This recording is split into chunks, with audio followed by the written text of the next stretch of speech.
Money pressure does strange things to the soul. It makes small choices feel like life or death.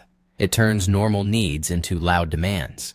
And it can make generosity feel like the first thing to cut, even when our faith says otherwise. Scripture does not treat giving as a hobby for the calm and comfortable. It treats it as part of stewardship, part of obedience, part of learning what kind of master we are really serving. The stakes are not only about budgets, they are about trust, fear, and what we worship when no one is watching. This is for education and spiritual reflection, not financial advice. Still, there is a pattern many believers quietly notice over time. Generosity, when it is thoughtful and rooted in worship, can help protect your finances from panic decisions, from image spending, and from the loneliness that makes crises heavier than they have to be. So we are going to move slowly, like investigators at a scene, not chasing hype, not making promises, just looking for habits that tend to strengthen a household because they put the heart back under God's rule. Start with the first habit, the one that decides who sits on the throne. Give God first, because the bill is due, because the card is full, because your mind is running numbers you do not want to run. And in that moment, giving first sounds irresponsible. It feels like stepping off a ledge. But the deeper fear is not the math. The deeper fear is losing control. Proverbs frames the issue as honor, not adrenaline. Honor the Lord with your wealth, with the first fruits of all your crops. Proverbs 3:9. That word first fruits is the first portion, not the leftover. In Scripture, giving first is a way of saying God is not an afterthought. It is worship expressed through real resources, in real time when it costs something. The New Testament shows the same posture in a different setting. Paul tells believers to set aside giving in an orderly way, not in a last-minute scramble. 1 Corinthians 16:2.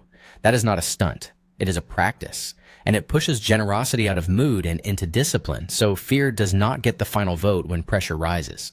The distortion is turning give first into a test you use to prove something or a performance you use to impress someone. One modern example is giving loudly online, then quietly borrowing to cover basics. Another is giving impulsively after an emotional story, then resenting the person you helped. Biblical first giving is steadier than that. Decide a first portion you can repeat, even if it is small, then give it quietly as worship before lifestyle expands. Let it be simple and let it be true. Set a generosity budget, because the need is always bigger than your wallet. And if you have ever said yes to everything, you know what happens next. You do not become generous, you become scattered. Then fear takes over and you swing to the other extreme. You shut down. You disappear. You stop answering messages. Paul's instruction in 1 Corinthians is surprisingly practical. On the first day of every week, each one of you should set aside a sum of money in keeping with your income, saving it up. 1 Corinthians 16:2. That is planned giving. It is measured. It is repeatable. It is tied to what you actually have, not what you wish you had. Then 2 Corinthians adds the heart layer. Each man should give what he has decided in his heart to give, not reluctantly or under compulsion. 2 Corinthians 9:7. Notice the word decided. That is where a generosity budget lives. It is a decision made before the pressure moment, so you are not manipulated by guilt, flattery, or panic. In the early church, giving often supported real relief needs, which made clarity and consistency matter even more. The distortion today looks like two extremes. One is the hero complex, giving big in public, then ignoring rent, school fees, or family duties. The other is the spreadsheet, pride, budgeting so tightly that mercy has no room to breathe, then calling it wisdom. A beginner step can be small and firm. Pick one giving lane you can sustain, set it aside first, and keep a separate space for spontaneous mercy. You are not buying holiness. You are training the heart to stay steady under pressure. Give from your increase. Because it is easy to feel generous when you are dreaming and harder when you are counting. Increase sounds exciting until you realize it comes in waves. A good month, a bonus, a harvest season, and then a lean week that humbles you again. If generosity only happens when you feel rich, it may never become a habit. Proverbs speaks to increase with a clear picture. Honor the Lord with your wealth, with the first fruits of all your crops. Proverbs 3:9. Crops come in seasons. The verse assumes uneven income, and it still calls for honor in the moment of gain. In other words, when increase arrives, generosity is not merely allowed. It is remembered. It is practiced while gratitude is still warm. Paul mirrors that idea when he ties giving to prosperity. Set aside a sum of money in keeping with your income. 1 Corinthians 16:2. The point is not comparison. It is proportion. When you have more, the portion can grow. When you have less, the portion may shrink. The habit stays alive without pretending you are in a different season than the one you are actually in. The distortion today often looks like this. One example is lifestyle expansion that eats every raise, so your giving stays frozen while your spending grows. Another example is a burst of generosity after a win, followed by reckless purchases that create regret and blame. Scripture's pattern is calmer. When increase comes, pause before you upgrade anything. Decide a portion for giving while the money is still unassigned, then record it, so gratitude turns into a repeatable practice. If you want, comment what makes increase hardest to handle in your life. Practice quiet charity, because part of you wants to help and part of you wants to be seen helping. That is the uncomfortable truth, not because you are evil, but because recognition feels like oxygen, and money is one of the fastest ways to buy applause, even in spiritual spaces. Jesus names the danger without softening it. Be careful not to practice your righteousness in front of others to be seen by them. Matthew 6:1. He applies that warning directly to giving to the needy, rejecting the attention-seeking approach and calling for secrecy and sincerity. Matthew 6:2-4. The point is not hiding out of shame. The point is giving that is not controlled by the crowd. Quiet charity also protects your finances in a subtle way. Public giving can tempt you to keep up an image you cannot afford. Secret giving frees you from that pressure, and it also helps protect the person receiving because their need is not turned into your story. Scripture treats the unseen place as spiritually serious because God sees what is done in secret. Matthew 6:4. The distortion today has two common forms. One is posting every act of generosity, then feeling entitled to praise, loyalty, or influence. Another is using giving as a weapon, hinting about it in arguments, or keeping receipts to win later. Quiet charity is a different legacy. Start with one hidden act you do not talk about, even with friends. Then build a simple rule. If you must share, share the principle, not the person. Let your generosity be clean and let your heart be less hungry for noise. Share food and hospitality with wise limits. Because you want to be generous, but you also feel the squeeze. Groceries cost more than you expect. Family asks for help. A friend hints they are struggling. And suddenly, hospitality feels like a test you can fail in public. If you say no, you feel cold. If you say yes to everything, you feel trapped. The Bible treats hospitality as normal Christian life, not a luxury. Paul says, share with the Lord's people who are in need. Practice hospitality, so Romans 12:13. Hebrews adds, do not forget to show hospitality to strangers. Hebrews 13:2. In the early church, travel was hard and unsafe, and believers often depended on one another for shelter and a table. Hospitality became a quiet way to carry each other through ordinary risk. But Scripture also respects limits. Jesus says a builder should sit down and estimate the cost before starting to see if he can finish, Luke 14:28. That is not stinginess. It is wisdom. It means love can be planned instead of panicked. It means your yes can be real, not borrowed, not fueled by fear of what people will think. The distortion today can look like two painful scenes. One is hosting to look spiritual, then putting food on a credit card and feeling bitter later. Another is giving away what your household needs, then blaming the people you helped when the bills pile up. Wise hospitality can be simple and steady. Start with one repeatable act. One meal, one bag of rice, one packed lunch for someone working long hours. Set a boundary you can explain without anger, like a budget limit or a set day. Love does not have to be loud to be real. Please comment what kind of boundary would help you stay generous without fear.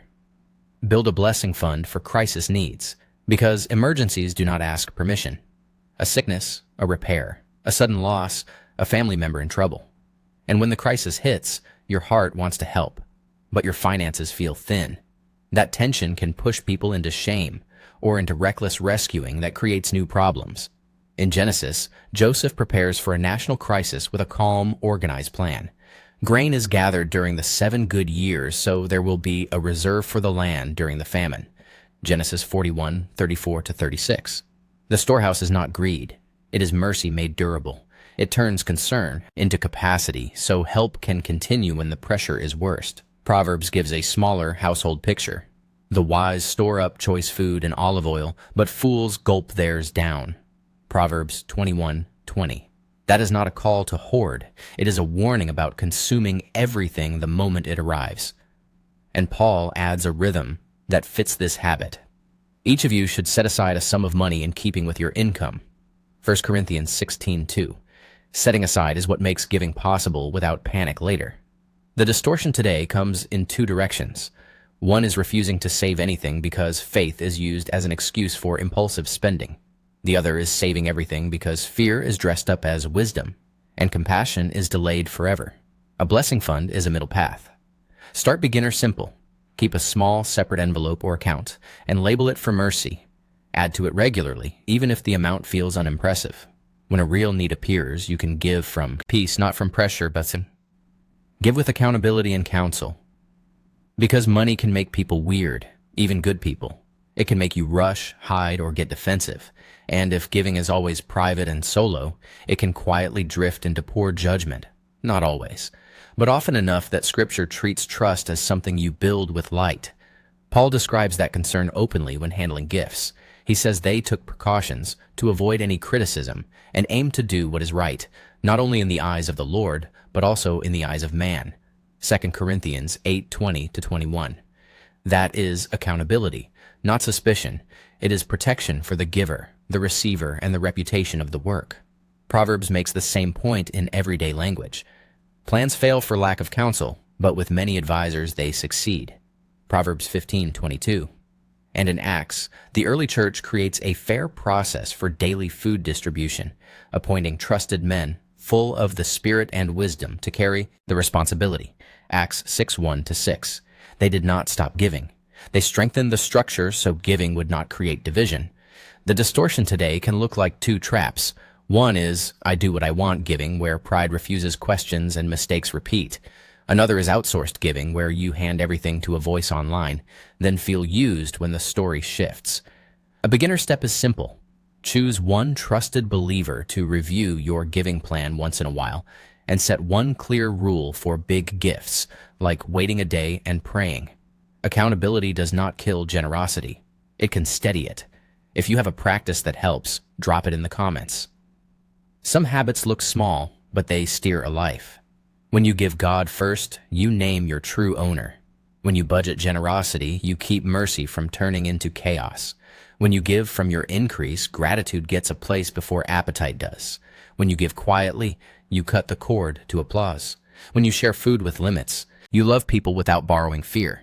When you build a blessing fund, you prepare to help when the room goes dark.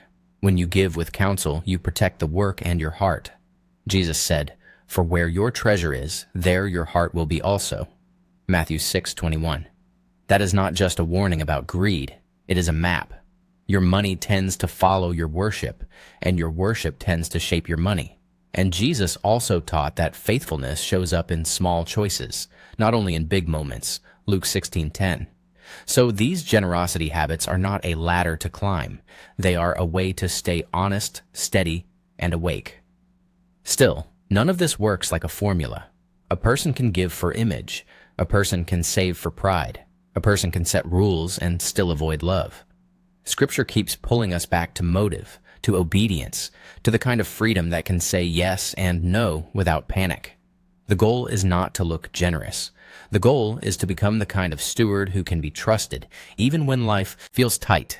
That kind of trust grows one choice at a time in kitchens and envelopes and quiet conversations with God. If you like our content, consider subscribing. Or if some topics did not make this list, or there are topics you want us to feature, please leave them in the comments. Take one habit and begin in a small way, with prayer, with clarity, and with a clean conscience. Then watch what your heart learns as you practice. What would it look like to open your hand this week without fear,